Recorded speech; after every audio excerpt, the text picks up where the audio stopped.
Hey guys, welcome to the channel. आज हम सीखने वाले हैं और भी कुछ English sentences, so let's go. ये सही नहीं है. That's not right. That's not right. मुझसे पूछो. Ask me. Ask me. मुझसे मत पूछो. Don't ask me. Don't ask me. मुझे बताओ. Tell me. Tell me. धीरे बोलो. Speak slowly. Speak slowly. रहने दो. Leave it. Leave it. दूर रहो. Stay away. Stay away. मुझे जवाब दो. Answer me. Answer me. मेरी बात मान लो. Take my advice. Take my advice. क्या करूं?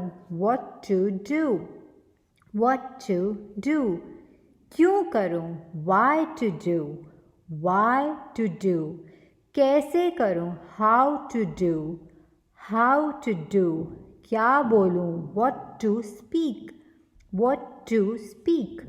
कुछ बोलो. Speak something. Speak something. कैसे बताओ? How to tell? How to tell? मैं यहाँ हूँ. I am here. I am here. मैं भूखा हूँ. I am hungry. I am hungry. मैं प्यासा हूँ. I am thirsty. I am thirsty. मैं बीमार हूँ. I am sick. I am sick. मैं थका हूँ. I am tired. I am tired. मैं सहमत हूँ. I am agree.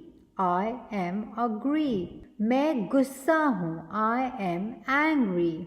I am angry. तुम गुस्सा क्यों हो? Why are you angry? Why are you angry? Thank you for listening to the video. Do subscribe, like और share भी करना मत भूलना.